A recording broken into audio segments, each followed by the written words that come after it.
Hey everyone and welcome to SkillCapped. I'm Sergeant Frost, and in this guide you're going to learn how you can carry like the pro player, BRAX. In this guide we are analyzing the local NA superstar BRAX. BRAX is currently a member of T1. T1 are seen as one of the top teams in North America at the moment after having consistent high placements in recent tournaments. In this guide you will learn how to set up strategic gunfights on offense, how to control lanes on defense, and how to use Phoenix to his fullest potential as an aggressive entry fragger. So let's jump straight into this game, starting with round 3 with BRAX on defense. Throughout this game, we're going to be focusing on BRAX's positioning, how he sets up his gunfights, and most importantly, how he takes advantage of Haven's 3-lane design to take the most map control possible. To start round 3, BRAX begins by instructing his team how to set up sites defensively to give them the best possible chance of winning the round. If we look at the minimap, we see a different setup defensively than what is common for holding sites on Haven. We see Sage C, Omen and Jet B, and Cypher and Phoenix on A. Focusing on BRAX in this situation, I want to point out how he instructed his teammate to hold an off angle to start the round on A site. The typical hold for A site Haven is 1 in heaven and 1 down on site, usually behind box or in one of the corners. He tells his teammate to play A short cubby with him to hold a specific angle looking down into sewers. What he is trying to do here is set up a flash engage in the event that multiple attackers try to enter site from sewers. This will allow Cypher to peek into sewers and engage attackers by pushing up to A short while BRAX flashes them. This will put the attackers at a major disadvantage, because BRAX and Cypher will be given a chance to rack up free kills on defenseless attackers who are full flashed and playing close. If we look at how A site was set up to start, Cypher has a tripwire, cage, and camera in A long, which will give them security from being pushed there while they hold their crossfire in A short. A quick explanation of a crossfire is when two players watch close angles that are adjacent to each other. This will give both of them the most protection possible. In the event that one or multiple people pick a close angle and engages on one of them, this will allow the other person to trade them or swing with them and they both are able to pick up a kill. Looking at this clip, we can visualize what a good crossfire would look like and how it would work in protecting teammates from getting killed and not being traded. Getting back to the round, BRAX and Cypher leave their crossfire and begin to push A sewers in an attempt to come up behind the attackers who have been spotted in mid. It is important to point out that BRAX calls for his teammate to follow him on his lurk.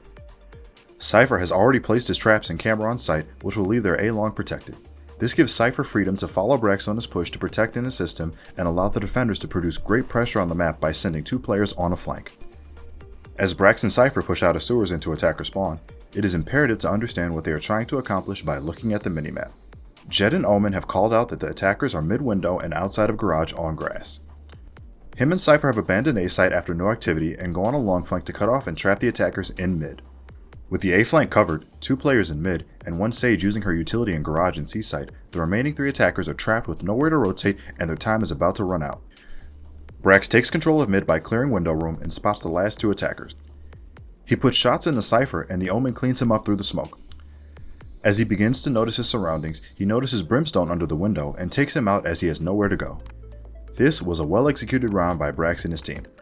Starting with a strategic hold of A site by BRAX and Cypher, and ending the round with a big time flank to clean up the last 2 attackers, BRAX shows his game knowledge in setting up potential engagements and using map control to corral attackers and pin them in a specific section of the map with nowhere to run.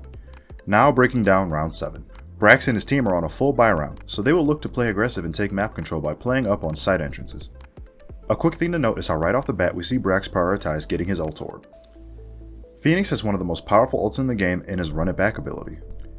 This will lead BRAX to commit to using his flame wall ability at the start of every round on defense to allow him to grab the orb uncontested to build up his ult economy and increase his ult pressure.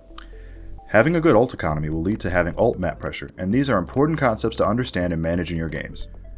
A short explanation of ult economy is how many ults are available or close to being available on your team. Having good ult economy leads to ult pressure on the map. When your team has ult pressure, the enemy must respect the fact that upon attacking a site, they could be met with heavy resistance in the form of multiple ultimate abilities being used against them. Getting back into the round, after BRAX snags an early ult orb, he gets a call out that the attackers are in C long and outside of garage. This leads to him and Cypher early rotating and abandoning A site to help out C before the site gets overrun. As he arrives at C site, the bomb goes down and Jet was pushed out of C site by the attackers. They are now in a 4v4 retake scenario, but the round is still not lost. If we look at the minimap, BRAX and his team have a great setup for retaking the site. We see Phoenix and Jet in CT, Omen in garage, and Cypher on a long flank behind C long. What's most important to point out in this retake situation is how spread out their defense is and how they are going to attack C site from every entrance point. BRAX and Jet look to use her AWP and his Phantom to put pressure on back C site, while Omen and Cypher make intelligent flanks and cover the other entrances to C. This retake setup traps the attackers on C site and will make the defense's job easier of pinching site and cleaning out the rest of the attackers. Omen finds an early pick on Sage in Garage, and this is huge for the defenders, as Cypher will be able to ult Sage's body and allow them to find the remaining attackers who are hiding on site. After seeing the attackers' locations on the minimap, we can see Reyna back site, Jet on logs, and Cypher hiding behind default box. This information allows BRAX to set up his gunfights in advance before entering site, giving him the best possible chance of clutching the round. He throws a flash onto site through Jet's smoke to give him a window of entry and blinds Reyna and Cypher on site. His teammates manage to clean up Cypher and Jet while he jiggle peeks the corner trying to take shots at Reyna. After Reyna exposes herself to take out Omen, BRAX wide swings the corner and lands a nice headshot to clutch up the round for his team. In this round, we saw how covering all side entrances on retakes and using utility and flashes to set up gunfights allowed BRAX and his team to cleanly retake a site and pick up clutch kills and ultimately win a round that they almost surely lost. Now entering round 12, the last round of the half. To start this round, we need to point out how economy will influence this round for both the attackers and the defenders. Looking at BRAX and his team's economy, it is worth noting that they lost the previous 2 rounds before this one. If we look at the scoreboard, we can see the attackers have a surplus of money to work with and will be on full buy gun rounds with max utility and upgraded pistols. While BRAX has enough money to buy himself a Phantom, heavy armor, and full utility, his teammates had to buy down to 0 and will be at a disadvantage as they will only have light armor and little to no utility to work with. To begin the round, BRAX commits to his routine play of going for ult orb to start the round. One thing to note for this round is where his teammates are playing and why. If we look at the minimap, they have 3 people in A towards sewers, 1 in the back of B, and Sage pushed up C long. This is the last round of the half, and his team agreed to be as aggressive as possible, which led to them putting 3 people in A to force a pick to start the round. Putting 3 people in A short is paying off as they hear a lot of footsteps and gunfire coming out of A lobby. BRAX takes the job upon himself as entry fragger to clear the corners down in sewers and uses his flashes to force an engagement to try to create a pick. Just like clockwork, he was able to fulfill Phoenix's job as an entry fragger and achieves a double kill on Sage and Cypher in sewers before he gets traded by the Brimstone. This is huge for his team as the attackers loses Sage revive and Cypher's intel gathering for the rest of the round, leaving them in a 4v2 and in a good position to win the round.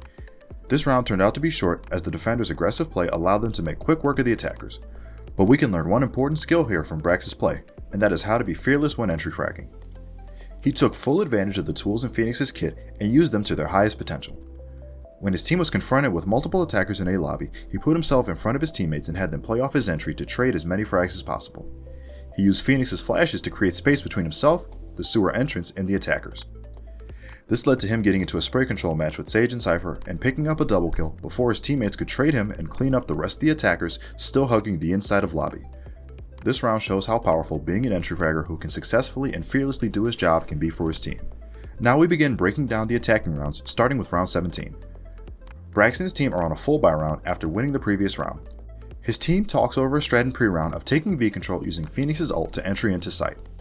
His team are fully on board with the plan and begin taking control of grass and setting up a perimeter around B site.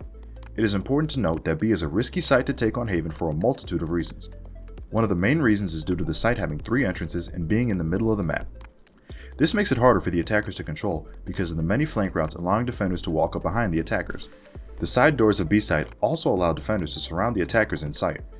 This gives the defenders a number of ways that they can go about retaking the site in the event that the bomb is planted. Combine all these shortcomings with the fact that B site is shaped like a square, it makes it very predictable to find where the attackers will be hiding in post plant, and you have a very difficult bomb site to hold on your hands.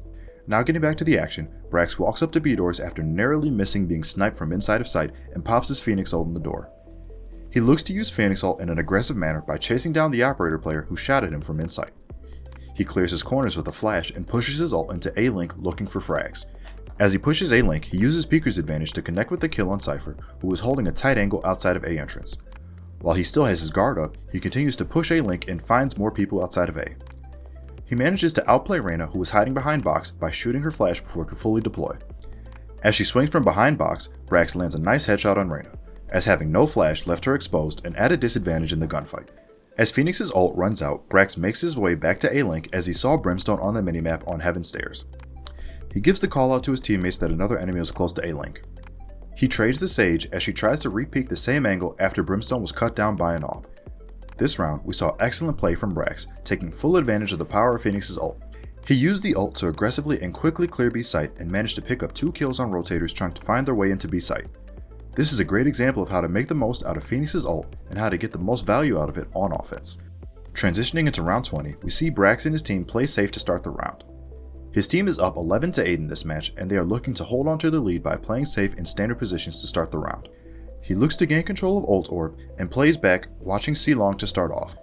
If we look at the minimap, we will see Phoenix watching C, Omen watching Garage, Jett holding close B as Sage and Cypher make a slow push towards A as they begin trying to take control of the site.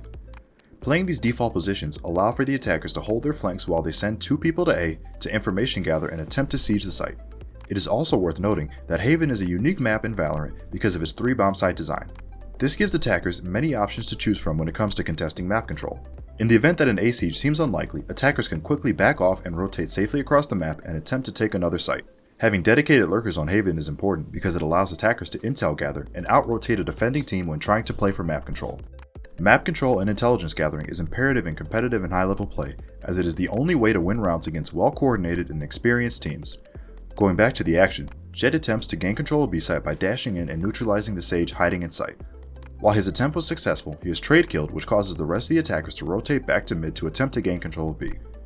This creates a window of opportunity for BRAX to push into C site uncontested, as the defenders have begun to rotate to assist B site. He makes an intelligent play call for Omen to teleport to C as he gains control of site after taking out Reyna in C link. Taking out the Reyna is huge for his team, as it turns the round into a 3v2 with a clean bomb site to plant in. As Omen plants, BRAX looks to take the fight to the defenders as he pushes CT spawn. Upon peeking CT spawn, he is confronted by Cypher, who looks to be playing back for exit kills. He manages to get a nice flick shot on Cypher and collects a nice frag and begins his hunt for Brimstone. He is cut down by Brimstone and C-Link, who is holding a tight angle and also playing for exit frags. A nice thing to remember when in a post-plant situation is to always look to group up around teammates when leaving a bomb site to avoid being trade killed by a defender playing for exit kills. When a defender plays for exit kills, they are looking to take a free weapon and looking to break the attacker's economy by forcing them to rebuy the next round.